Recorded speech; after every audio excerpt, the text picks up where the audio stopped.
부동산 시장에 영향을 미치는 가장 기본적인 요소는 무엇일까요? 바로 부동산을 수요하는 사람들, 바로 이 인구의 수일 겁니다. 그래서 오늘은 부동산의 근간, 인구와 가구라는 주제의 강의를 통해서 시장 한번 살펴볼게요. 이슈 진단 만나보시죠.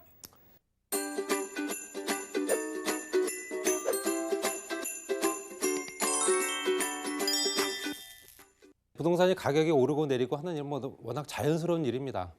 그렇지만 그 자연스러운 요인을 부추김질하거나 아니면 떨어뜨리거나 하는 요인이 바로 인구 구성이겠죠. 또 그 인구가 어느 지역에 또 집중되느냐, 또 어느 지역에서 일시적으로 인구들이 빠져나가느냐에 따라서 그 지역의 가격 변동이 굉장히 클 수밖에 없습니다. 실제적으로 부동산의 근간, 실제적으로 부동산 가격을 결정짓는 기본적인 여건은 인프라 구축이라든가 기본적인 어떤 그런 기본 설계보다도 인구와 가구입니다. 얼마만큼의 인구가 그 지역에 점유하면서 살고 있는지 또는 대기 수요자가 얼마가 되는지 이거에 따라서 가격이 결정되기 때문에 그런 부분을 한번 참고해 보시기 바랍니다. 자, 지금 현재 시장을 먼저 짚어보겠습니다. 실제적으로 지금 현재 부동산 경기가 안 좋다라는 얘기를 많이 합니다. 실상 현장에서는 그렇게 느끼지 못한 지역도 꽤 많습니다. 지금 현재 그 가격이 하락됐던 폭이 계속 조금씩 올라가고 있는 걸 보고 계실 수 있습니다. 뉴스나 언론 매체를 통해서 들어보셨을 텐데요. 실제적으로 강남과 서초 지역이 주도적으로 가격이 더 많이 오른 걸 보실 수 있습니다. 그 얘기는 그 지역의 경쟁력, 특히 이제 가격을 결정하는 구성 요소가 그만큼 탄탄하다는 얘기고요. 실제적으로 예전에 우리가 부동산을 통해서 담보대출을 받거나 했을 경우에는 부동산 담보대출을 받아서 부동산이라든가 주식, 기타 수익 자산을 다시 재투자되는 경우가 많았습니다. 현재 내가 여윳돈을 또는 있거나 없거나 상관이 없이 이 대출금을 활용을 해서 내가 수익형 부동산이든 어떤 기본적인 차익을 볼 수 있는 부동산 또는 현재 자산 형태로 나중에 수익을 크게 거둘 수 있는 주식이라든가 기타 수익 자산을 투자를 하면 가계 수입이 다시 수입이 증가하는 형태가 되고요. 가계 수입이 증가가 되면 다시 또 부동산 쪽으로 또 대출받아서 아니면 기타 수익형 부동산이나 수익형 자산 쪽으로 또 투자가 돼서 현재 시장에 부가가치가 발생할 수밖에 없는 시장이었던 시절 때가 있었겠죠. 실제적으로 이렇게 부동산 경기가 활기를 띠거나 아니면 경제 상태가 좋아지거나 둘 중 하나입니다. 그렇지만 그것들이 따로 움직이진 않기 때문에 지금 현재 시장은 담보대출을 받아서 실제적으로 이제는 생활비라든가 고금리 부채 상환 또는 창업비용의 상환을 하고 있습니다. 없어지는 돈이죠. 실제적으로 생활비, 고금리 부채 상환 다시 재투자가 안 되기 때문에 재투자가 안 된다는 얘기는 다시 내가 그 돈을 가지고 활용할 수 있는 조금 더 돈을 불려서 그 돈을 가지고 내가 경제활동을 할 수 있는 여건이 안 된다는 얘기고요. 다시 재투자가 안 되기 때문에 당연히 자본이 소멸될 수밖에 없는 조건입니다.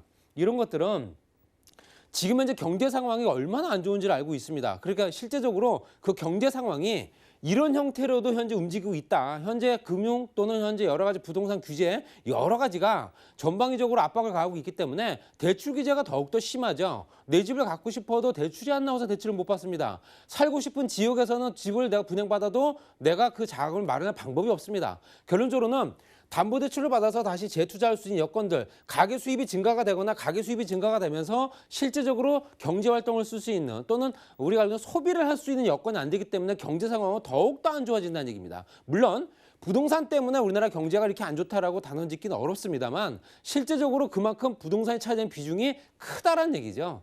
부동산 경기가 살아나지 않으면 우리나라 경제 지금보다도 더 악화될 수 있는 조건이 되지 않을까라는 또 좀 조심스럽게 말씀드릴 수 있는 부분이고요. 자, 예전에 실제 1975년도부터 주택에 관련된 현재 주택 유형 비교를 보시게 되면 현재 노란색으로 표시된 부분이 1975년도 당시의 단독주택 비율입니다. 단독주택 비율이 92.6%. 사실상 예전에는 현재 단지형으로 만들거나 아니면은 공동주택이라든가 집단 주거지를 만드는 형태가 아니었기 때문에 당연히 단독주택 비율이 많았겠죠. 그 이후에 2015년도 한 40년 정도 흐른 후에는 노란 색깔 부분이 많이 줄었습니다. 그 대신에 붉은 색깔 부분, 아파트 부분이 많이 늘어났습니다. 공동주택 개념. 우리나라 현재 토지가 협소하다 보니까 당연히 아파트의 공동주택에 더욱더 인기를 끌 수밖에 없고요. 59.9%대까지 올라갔습니다. 그 밑에가 그러면 그 사람들이 전세와 1975년도 당시와 2015년도 당시에 전세 월세 자가 비율을 봤는데요. 1975년도에는 현재 자가 비율이 64.1% 정도 됩니다. 나머지 붉은 색깔 부분이 이게 전세 비율이고요. 17.6%. 나머지가 15.8%가 이제 월세 비율입니다. 나머지 기타고요. 그랬을 때 40년이 흐른 동안에 재밌는 거는 자가 비율은 오히려 떨어졌습니다. 집을 갖고 있는 사람 비율이 오히려 떨어졌다는 얘기고요. 거기에 실제적으로 전세 수요는 뭐 그렇게 크게 변동사항은 없지만 그중에서 월세 비율이 월등히 많이 오른 걸 보실 수 있습니다. 거의 7%대 이상 올라갔습니다. 그렇다는 얘기는 우리나라 경제 구조라든가 아니면 주택에 관련된 관념, 주택을 바라보는 시각이 달라졌다는 얘기고요. 꼭 내가 집을 가져야 된다는, 또 꼭 내가 주택을 가져야지만 인생을 내가 성공했다라는 어떤 그런 개념보다는 실제적으로 어느 정도 내가 자금을 활용할 수 있는 능력이 되면 그 돈을 가지고 나를 위해서 활용을 한다라는 어떤 그 소비자층의 어떤 계층 변화가 많았다라고 말씀드리고 싶고요. 전체 주택 중에 아파트 비율은 당연히 아파트가 많죠. 60%대, 거의 60%대입니다. 전체 주택 중에서 현재 75년도부터 2017년도까지 봤을 때는 당연히 아파트 비율이 월등히 많이 올라갈 수밖에 없고요. 전체적으로 봤을 때 전체 주택 중에서 현재 아파트 비율이 거의 한 40에서 45% 정도, 한 10채 중에 5채 정도는 이제 아파트다 보시면 될 것 같고, 또 현재 공급량이 더 늘어난 지역들은 더욱더 많이 비율은 높아질 거다 보시면 될 것 같고요. 우리나라 인구 어떤가 현재 봤을 때는요. 실제적으로 인구가 보너스 시대가 있었을 때가 있었습니다. 70년대죠. 그때가.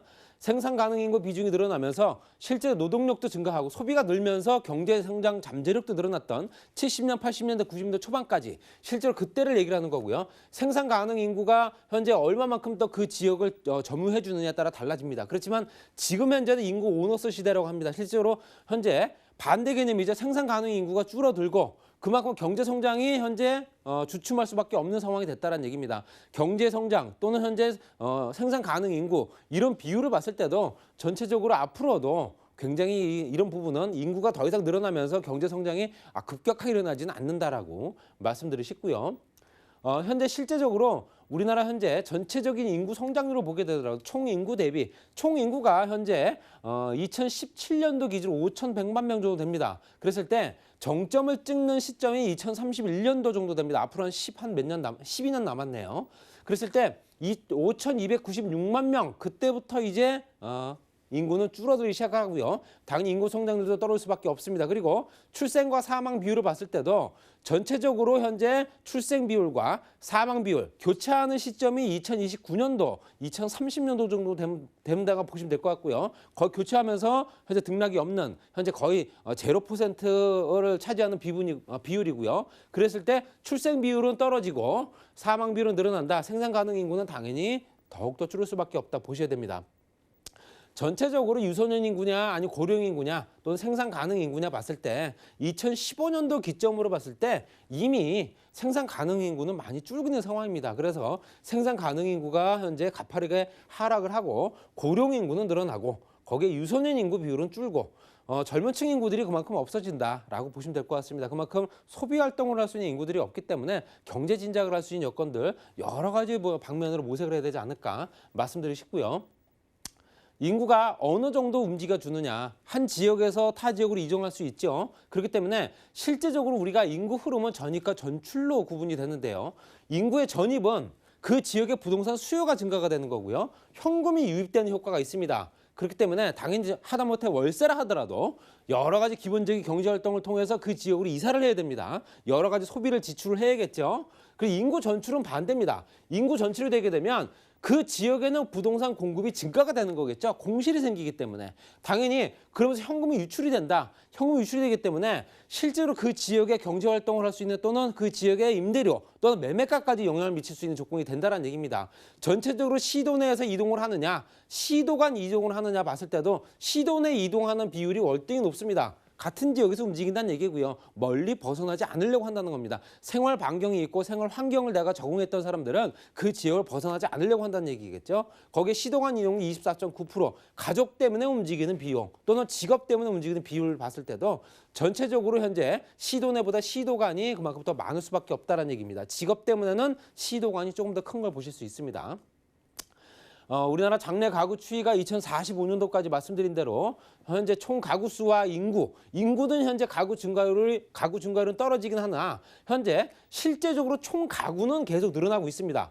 총 가구 늘어난다는 얘기는 1인 가구와 2인 가구가 그만큼 많이 늘어난다는 얘기고요. 당연히 소형주택은 지금보다 더 작은 주택을 찾을 수밖에 없다. 또는 현재 우리 건설사들이 지향하고 있는 초소형 또 그 입지 여건 좋은 지역의 작은 주택들이 현재 큰 주택을 짓는 거하고 원가가 크게 차이가 나지 않습니다. 그렇기 때문에 당연히 실제적으로 작은 주택을 더 많이 공급을 하는 게 공급자 입장에서도 알 수 있기 때문에 또 소비층에서도 작은 주택을 또 원하고요. 1인 가구는 급격하게 늘어나는 거로 보실 수 있고요. 실제적으로 가구형 분화 보시더라도 1, 2인 가구, 현재 표시된 부분이 1인, 3인, 5인 이상입니다. 1인 가구는 실제적으로 2025년도까지만 보더라도 31.9%대까지 올라갑니다. 거의 10가구 중에 3가구는 혼자 산다는 얘기고요. 2인 가구도 실제적으로 30%대가 넘습니다. 1, 2인 가구를 합치게 되면 거의 70%대 육박을 합니다. 그렇기 때문에 당연히 대가족이라든가 이제는 또 가족 단위 구성 자체가 이미 흐트러졌기 때문에 당연히 1, 2인 가구 쪽으로 현재 포커스를 맞춰야 되는 게 맞고요. 투자자 입장에서는요. 당연히 3, 4, 5인 가족은 그만큼 또 줄어든다 보시면 될 것 같습니다. 2045년도가 1, 2인 가구가 전체 가구 수의 71.3% 말씀드린 대로요. 1,589만 명 정도 육박을 할 겁니다. 그리고 소형주택과 전월세 수요, 좀 전에 보여드렸던 월세 수요가 그만큼 늘어났다는 얘기는 이제 소비 패턴이라다 주택을 바라보는 관념이 달라졌다는 얘기고요. 월세 수요가 점차 확대가 될 수밖에 없다. 당연히 이건 입지 여건 좋은 지역을 더욱더 많이 몰리겠죠. 1, 2인 가구 비중은 당연히 실제적으로 2017년도 55.4%까지 증가했다라고 수치가 나와 있는 상태고요. 4인 가구 비중은 매년 감소세, 당연히 현재 2045년대에 되면 10%대가 안 되는 9%대까지 떨어질 겁니다. 당연히 실제적으로 앞으로 생산 가능 인구는 그만큼 더욱더 많이 줄어든다 보시면 될 것 같고요. 이제는 좋은 지역만 더 계속 좋아질 수밖에 없다라고 말씀드리고 싶습니다. 그래서 1, 2인 가구가 증가나 이런 것들은 현재 전월세 수요를 불러일으킨다 보시면 될 것 같고요. 당연히 직주 근접성 좋은 현재 지역이라든가 역세권, 전월세에 당연히 인기 많을 겁니다. 그런 지역들을 투자처로 찾으신다면 앞으로 5년, 10년 정도를 바라보시는 투자 같은 경우는 1, 2인 가구가 많이 몰릴 수 있는 젊은 직장인들이 많이 몰려있는 직장군이 많이 발달돼 있는 교통 여건 좋은 그런 입지 여건 좋은 소형주택을 한번 노려보시기 바랍니다. 박영신 소장님의 무료 세미나와 1:1 무료 상담 소식입니다. 토지 각종 인허가 사항 파악하기를 주제로 매주 수요일과 토요일에 진행되오니 자세한 사항은 023153-2668번으로 문의하신 후 참석하시기 바랍니다. 부동산 올인원 시청자 참여 방법입니다. 023153-2668번으로 전화 주시거나 013-3366-0110번으로 상담 원하시는 내용을 문자로 남겨주시기 바랍니다. 방송이 끝난 후에는 서울경제TV 홈페이지와 네이버 TV의 센TV 부동산 사람들을 통해 시청자 참여가 가능합니다.